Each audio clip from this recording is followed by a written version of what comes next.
कि सुनु जननी सोई सुत बड़ भागी, जो पितु मातु बचन अनुरागी, तनय मातु पितु तोष निहारा, दुर्लभ जननी सकल संसारा।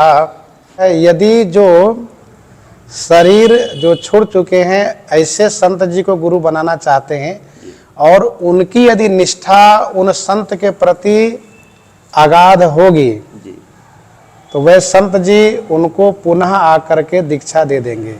ऐसा भक्तमाल में कई प्रसंग पढ़ा गया है, सुना गया है। लेकिन वो शिष्य, उस शिष्य की निष्ठा वैसी होनी चाहिए, तब वह संत। ध्यान दीजिएगा, गुरु तत्व जो है ईश्वर तत्व है। जर्मनी भी भूमंडल से अलग नहीं है, अलग नहीं है, एक ब्रह्मांड उसी अंतर्गत ही है। तो हनुमान जी महाराज तो पूरे ब्रह्मांड में है।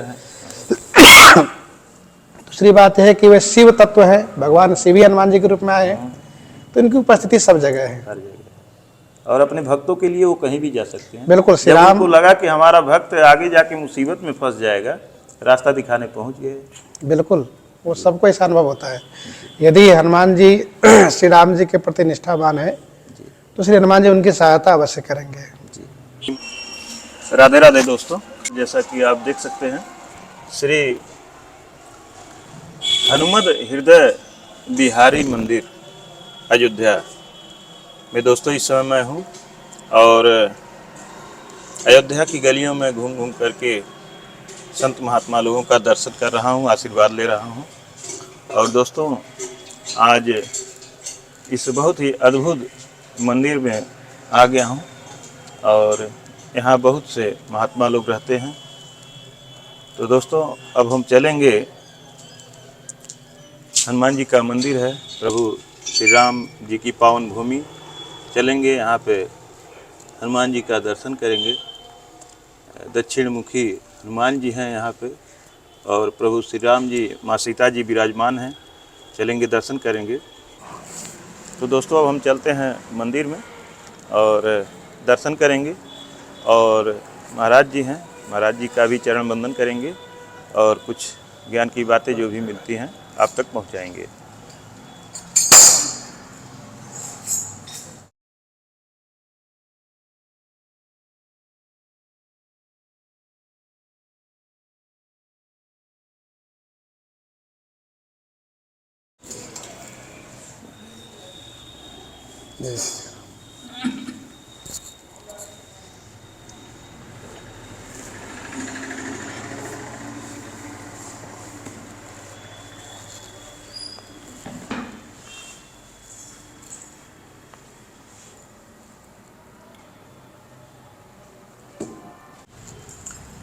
महाराज जी आज हम प्रभु श्री राम की पावन भूमि अयोध्या में आपके शरण में है महाराज जी। और ये जैसा पंचमुखी हनुमान जी का मंदिर है तो हनुमान जी के बारे में, अयोध्या धाम के बारे में, माँ सरयू के बारे में महाराज जी कुछ आप बताएं। जय सिया राम। जय श्री राम। श्री सीताराम जी महाराज की जय। श्री हनुमान जी महाराज की जय। श्री अयोध्या धाम की जय। श्री सरजू मैया की जय। सब संत भगवान की।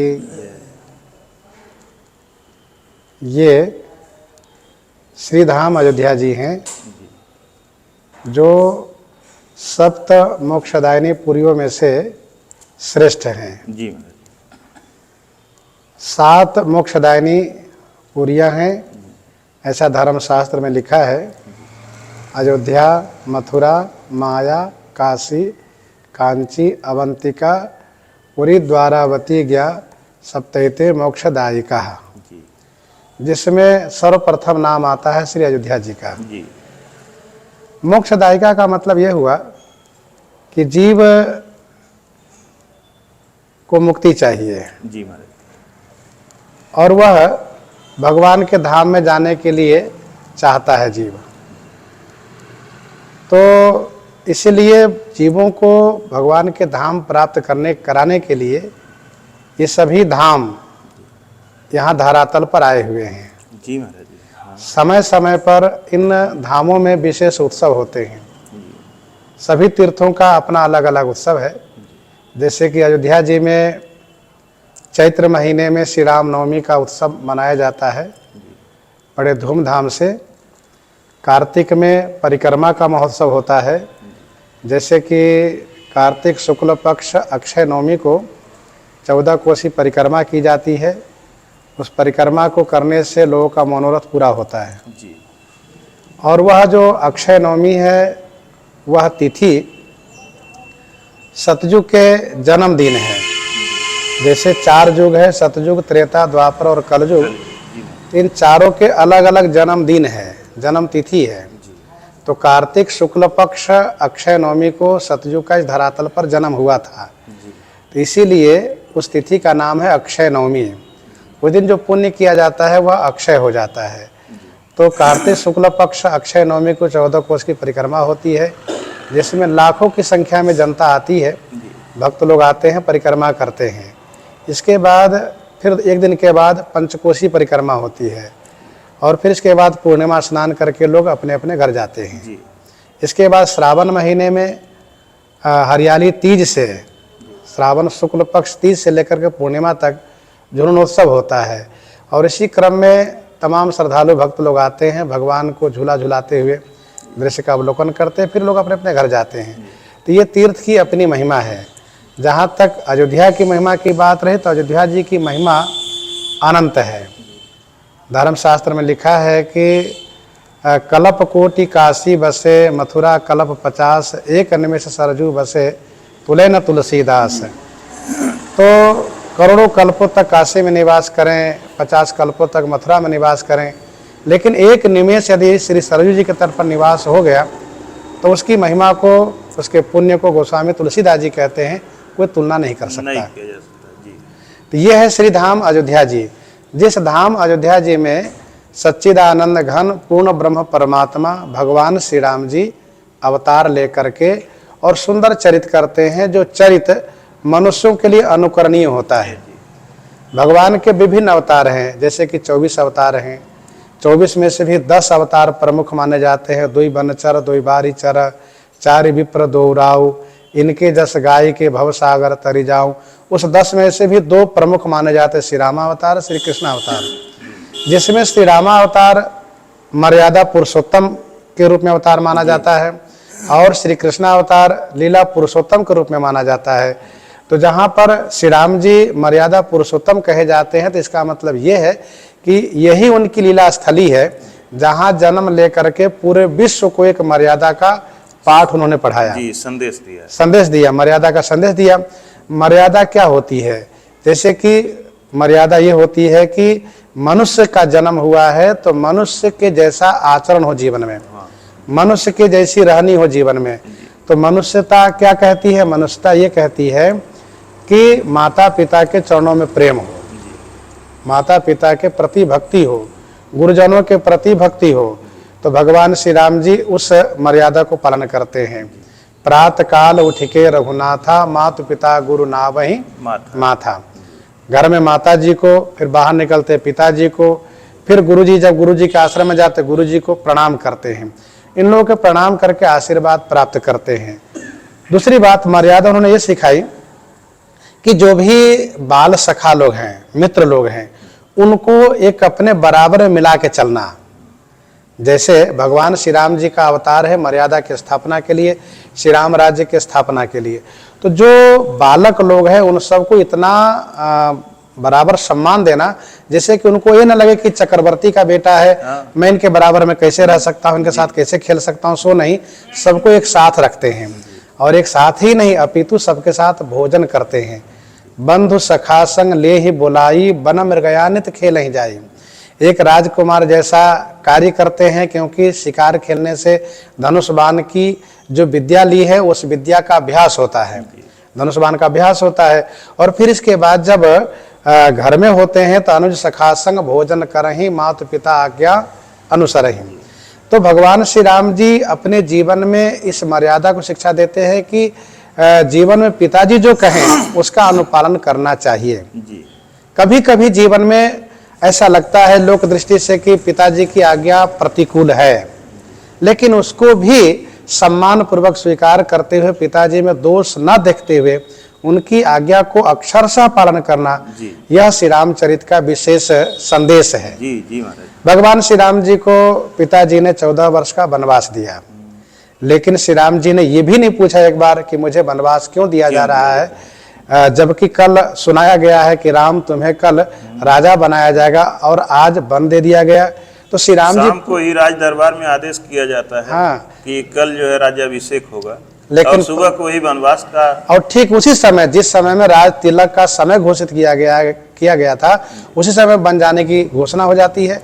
लेकिन श्री राम जी की भक्ति देखिए, और ऐसी भक्ति उनकी है कि वह पिताजी की आज्ञा को जब माता कैकेयी से सुनते हैं तो बड़े प्रसन्न हो जाते हैं, और माता कैकेयी से कहते हैं कि सुनु जननी सोई सुत बड़ भागी, जो पितु मातु बचन अनुरागी, तनय मातु पितु तोष निहारा, दुर्लभ जननी सकल संसारा।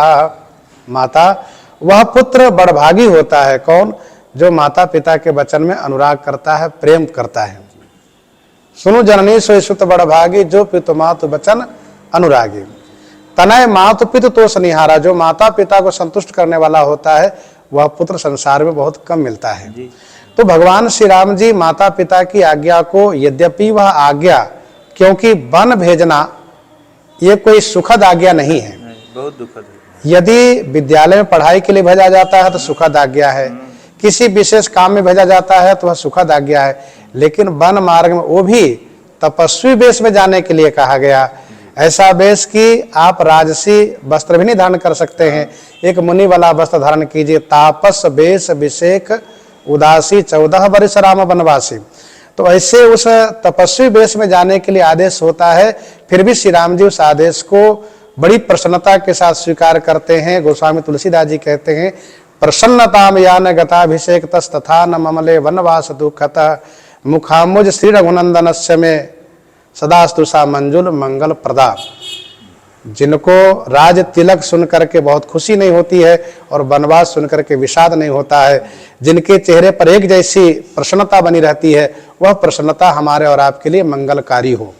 तो भगवान श्री राम जी पिताजी की आज्ञा को इस प्रकार से भक्ति पूर्वक स्वीकार करते हैं, मर्यादा पुरुषोत्तम श्री राम जी, कि वे कहते हैं कि पिताजी की आज्ञा को पालन करने से वन मार्ग में हमें मंगल होगा। विश्व का ऐसा कोई भी साहित्य नहीं होगा जिसमें लिखा हो कि वन देने पर पुत्र कहता हो कि पिताजी आपकी आज्ञा से, आपके आशीर्वाद से वन मग मंगल कुशल हमारे, वन मग मंगल कुशल हमारे, कृपा अनुग्रह पुण्य तुम्हारे, कृपा अनुग्रह पुण्य तुम्हारे। यह मर्यादा पुरुषोत्तम श्री राम जी कि विपरीत आज्ञा को भी उसको अनुकूल मान करके और उनका आशीर्वाद मान करके वन को चले जाते हैं। और इसी वनवास के माध्यम से भगवान श्री राम जी श्री राम राज्य की स्थापना शुरू कर देते हैं। श्री राम राज्य की स्थापना में भगवान श्री राम जी क्या करते हैं? श्री राम जी उन लोगों को गले से लगाते हैं जो समाज के स्तर से जो सबसे नीचे हैं। संसार में वह व्यक्ति महान होता है, श्री राम जी यही शिक्षा दे रहे हैं कि समाज में वह व्यक्ति महान होता है जो छोटों को गले से लगाता है। बड़ों से मिलकर के चलना तो सब कोई चाहते हैं, लेकिन जो समाज में उपेक्षित हो, वंचित हो, जिसको लोग स्वीकार न करता हो, उनको गले से लगाना, उनके साथ बैठ के खाना, उनसे वार्ता करना, यह श्री राम राज्य की स्थापना श्री राम जी ने की। जैसा कि भगवान श्री राम जी केवट से जाकर के नौका मांगते हैं, श्री सबरी जी के आश्रम में जाकर के उनके हाथ से कंदमूल फल खाते हैं, उनके हाथ के पानी पीते हैं। और इतना ही नहीं, जब चित्रकूट में रहते हैं तो कोल किरात के बालकों से इस प्रकार से मैत्री कर लेते हैं कि उनके पिताजी कहते हैं कि महाराज हम सेवक परिवार समेता, नाथ न सकुचब आयसु देता। हम सब आपके सेवक हैं। और श्री राम जी उनके वचन को ऐसे सुनते हैं जैसे कोई पिता अपने पुत्र के वचन को सुन रहा हो। जिनके लिए वेद कहता है कि भगवान वेद की वाणी से जल्दी नहीं प्राप्त होते हैं, वही भगवान आज इन कोल भिल्लों के बीच में बैठ करके और उनकी बात को बड़े प्रेम से सुन रहे हैं। वेद बचन मुनिमन आगमा ते प्रभु करुणायन, बचन किरातन के सुनता जिम पितु बालक बैन। तो गोस्वामी तुलसीदास जी कहते हैं कि श्री राम जी परमात्मा है, श्री राम जी ब्रह्म है, लेकिन एक मनुष्य बन करके मनुष्यों को शिक्षा देने आए हैं। इसलिए वे ये कहते हैं कि जीवन में प्रेम प्रधान होना चाहिए और उनको प्रेम ही प्रिय है। राम ही केवल प्रेम प्यारा, जान लेहु जो जान निहारा। ऐसे मर्यादा पुरुषोत्तम श्री राम जी महाराज अपने जीवन चरित्र से शिक्षा देते हैं कि गुरुजनों के प्रति, मुनि महात्माओं के प्रति, मित्रों के प्रति कैसी भक्ति, कैसा प्रेम होना चाहिए। साथ साथ धाम की बात आपने कही, तो ये धाम श्री अयोध्या जी है जो सभी तीर्थों में श्रेष्ठ है। और यहाँ की सबसे बड़ी महिमा ये है कि यहाँ जो एक बार आता है वो मनुष्य बन जाता है। जी जी महाराज, एक बार मनुष्य बन जाता है वो, क्योंकि भगवान श्री राम जी कहते हैं कि अति प्रिय मोहि यहाँ के वासी, मम धामदा पुरी सुख राशि। इतना ही नहीं, जब लंका से विमान पर आरूढ़ होकर के अपने सखाओं के साथ अयोध्या जी में आते हैं तो सभी सखा लोग मनुष्य बन जाते हैं और सभी हनुमदादि सब बानर बीरा धरे मनोहर मनुज शरीरा सब मनुष्य हो जाते हैं। और जब सब विदा होकर के वापस जाते हैं तो अति आदर सब कभी पहुंचाए, सब बानर बन के अपने घर जाते हैं। तो ये श्री धाम अयोध्या जी हैं जहाँ कि कोई भी आता है, बानर भी आता है तो मनुष्य बन करके और एक मानवोचित शिक्षा ग्रहण करता है। और इतना ही नहीं, यहाँ की एक विशेषता ये भी है कि श्री अयोध्या जी में जो एक बार आता है और श्री सरयू जी में स्नान कर लेता है तो समझना चाहिए कि वह इस पूरे भूमंडल के 3.5 करोड़ तीर्थों का अवगाहन, दर्शन, लाभ प्राप्त कर लेता है। क्योंकि आज भी जिस दिन भगवान श्री राम जी का जन्म हुआ है वह तिथि जब चैत्र शुक्ल पक्ष नवमी को तिथि आती है तो उस दिन ब्रह्मांड के सभी तीर्थ श्री अयोध्या जी में आते हैं श्री सरयू जी में स्नान करने के लिए। इस बात को गोस्वामी तुलसीदास जी महाराज ने बड़े स्पष्ट शब्दों में लिखा है। जहि दिन राम जन्म श्रुति गावहि, तीर्थ सकल तहाँ चलिया वही। समस्त तीर्थ चल करके यहाँ पर आते हैं, अयोध्या में चले, अयोध्या जी में आते हैं। असुर नाग खग नर मुनि देवा, आई करहि रघुनायक सेवा। ध्यान देने वाली बात यह है कि हमारे आप मनुष्यों के शरीर में 3.5 करोड़ रोए होते हैं, रोम होते हैं। जितने रोम है उतने ही इस पूरे ब्रह्मांड में तीर्थ है। लेकिन हम मनुष्य जन्म लेकर के सभी तीर्थों में जाकर के दर्शन कर लें, स्नान कर लें, ये संभव नहीं है। क्योंकि हम लोग की आयु बहुत सीमित बंधी हुई है। बहुत बड़ी आयु हुई तो 100 साल की आयु हुई। अब हम 100 साल में एक तीर्थ में एक दिन बिताएंगे, 100वें तीर्थ में जा पाएंगे? कहाँ जा पाएंगे? वो भी कुछ बाल्य अवस्था में अबोध अवस्था रही, बुढ़ापे में जरा अवस्था हो जाती है। लेकिन ये श्री धाम अयोध्या जी हैं जहाँ चैत्र शुक्ल पक्ष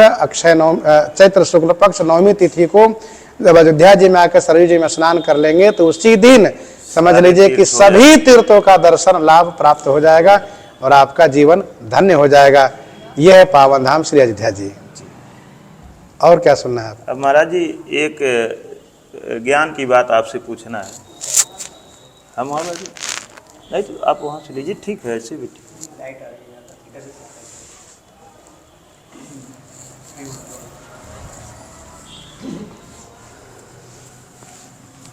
हाँ ठीक है महाराज। महाराज जी एक ज्ञान की बात आपसे पूछनी है।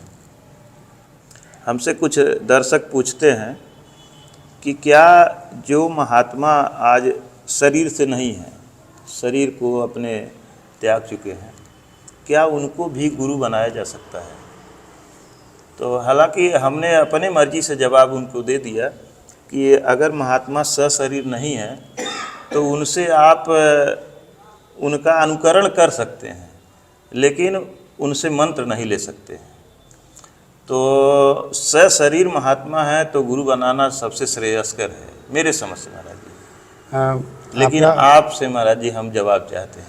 आपका प्रश्न सुंदर है। यदि जो शरीर जो छोड़ चुके हैं ऐसे संत जी को गुरु बनाना चाहते हैं और उनकी यदि निष्ठा उन संत के प्रति अगाध होगी तो वह संत जी उनको पुनः आकर के दीक्षा दे देंगे। ऐसा भक्तमाल में कई प्रसंग पढ़ा गया है, सुना गया है। लेकिन वो शिष्य, उस शिष्य की निष्ठा वैसी होनी चाहिए, तब वह संत। ध्यान दीजिएगा, गुरु तत्व जो है ईश्वर तत्व है। गुरु जी का मतलब ये हुआ कि भगवान। गुरुर् ब्रह्मा गुरुर्विष्णु गुरुर्देवो महेश्वर गुरु साक्षात परब्रह्म तस्मै श्री गुरुवे नमः। बंदव गुरुपद कंज कृपा सिंधु नर रूप हरि महामोह तम पुंज जा सुबचन रविकर निकर। भक्तमाल में कई से उदाहरण है कि वह भगवान के धाम जाने के बाद भी यहाँ पर आए हैं, लेकिन उस शिष्य की वैसी निष्ठा होगी तो, और नहीं यदि वैसी निष्ठा नहीं है तो वो गुरु जी जो शरीर रहित हैं उनके द्वारा दिए गए उपदेश को अनुपालन करें, उनको गुरु रूप में मान करके पूजा अर्चना करें, और इसके बाद जब वो साधना करेंगे तो एक न एक दिन उनका मनोरथ अवश्य पूरा होगा। रही बात मंत्र लेने की, तो मंत्र दीक्षा यदि उनकी उन्हीं पर निष्ठा है तो एक न दिन उनका मनोरथ पूरा होगा, लेकिन समय लगेगा। जब उनकी तपस्या उस स्तर की हो जाएगी तो हमें जैसा लगता है कि वह गुरु जी खुद कहीं न किसी रूप में साक्षात उनके सामने आएंगे। हाँ, बल्कि उसी रूप में आएंगे जी।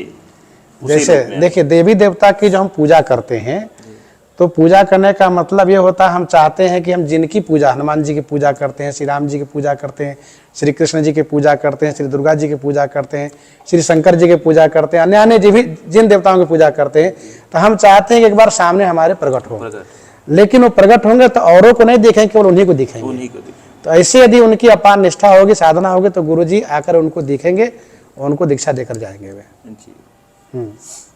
और महाराज जी, जैसा कि हम बहुत कथा में सुने हैं, बहुत बार सत्संग में कथा में सुने हैं कि जहाँ भी अगर प्रभु श्री राम की चर्चा होती है, रामचरितमानस का पाठ होता है या प्रभु की कथा होती है, सत्संग होता है, तो वहाँ पे हमारे श्री बजरंगबली हनुमान जी किसी न किसी रूप में वहाँ जरूर विद्यमान होते हैं। ये बिल्कुल अक्षरशः सत्य है, क्योंकि गोस्वामी तुलसीदास जी के जीवन में यह सत्य घटित घटना है। जब वे काशी जी में रह रहे थे, कथा सुना रहे थे, तो श्री हनुमान जी महाराज एक कुष्ठित व्यक्ति के वेश में आकर कथा सुना करते थे।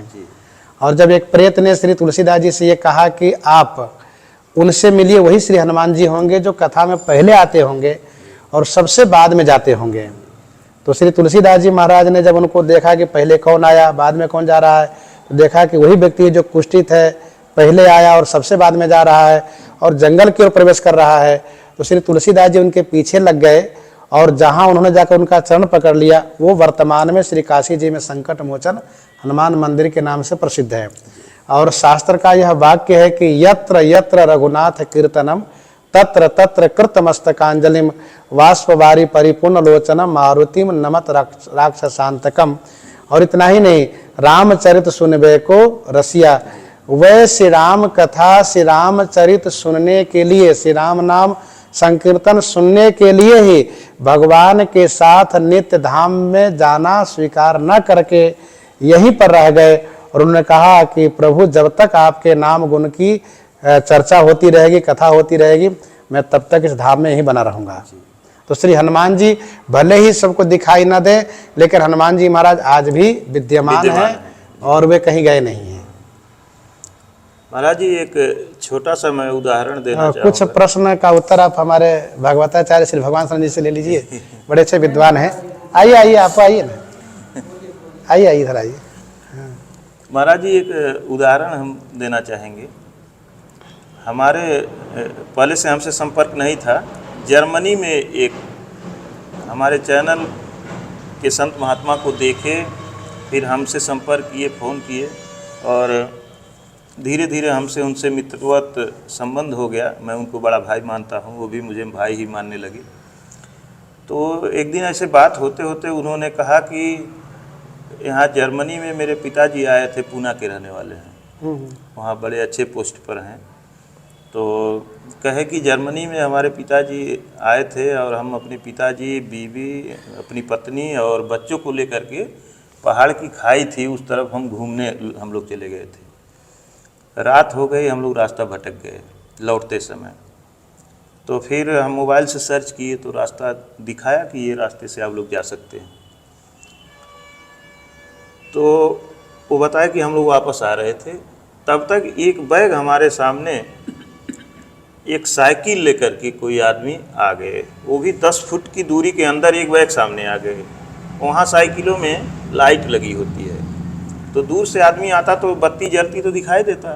तो वो कह रहे थे कि 10 फुट के अंदर ही हमको एक बैग वो आ गए, और उनकी पीठ पे गिटार था। तो वो खुद कहे कि रुक करके कहे कि नमस्ते, जय सीताराम। तो हम लोग चौंक गए कि यहाँ जर्मनी में जर्मन भाषा बोलने वाले लोग, यहाँ कोई हिंदी जानता ही नहीं है, और ये कह रहे हैं नमस्ते जय सीताराम। तो हम लोग तो बड़े आश्चर्य में पड़ गए कि ये कौन है। तो वो कहे कि आप लोग रास्ता भूल चुके हैं। तो हम लोग कहे कि हाँ, रास्ता तो भूल चुके हैं, लेकिन हम लोग रास्ता पा गए हैं। तो उन्होंने कहा नहीं, ये रास्ता पकड़ के मत जाओ, और आगे कुछ लोग गलत स्वभाव के बैठे हैं, दारू शराब पी के 4-6 लोग, और तुम लोग ये रास्ता पकड़ के निकल जाओ, ये रास्ता नज़दीक है, और जब जाओगे आगे तो तुम लोग थके हो, सारी थकान तुम लोगों की मिट जाएगी। तो महाराज जी वो कहे कि हम उनसे पूछे कि महाराज आप कहाँ से आ रहे हैं। तो उन्होंने कहा कि मैं श्रीलंका से आ रहा हूँ, और वहाँ से चित्रकूट गया हूँ, चित्रकूट से अयोध्या गया हूँ, उसके बाद दिल्ली गया हूँ, और दिल्ली से जर्मनी आ गया। तो अब ये लोग तो और चक्कर खा गए। कहे जो बात हमसे कर रहे थे वो बहुत संत स्वभाव के हैं, बहुत पूजा तपस्या वो भी करते हैं। तो कहे कि हम लोग तो एकदम चकरा गए कि ये कह क्या रहे हैं। तो हम लोग कहे कि महाराज जी पीठ पे आप क्या रखें। तो कहे कि ये तो देखने के लिए वाद्य यंत्र है, गिटार है, लेकिन इससे हम बहुत कुछ कर लेते हैं। तो उसके बाद कहे कि जब हम लोग और पूछना चाहे तो कहे नहीं, बस ज़्यादा बात हमसे मत करो, अब हम चल रहे हैं। तो वो वहाँ से तुरंत चल दिए और थोड़ी दूर गए, गायब हो गए।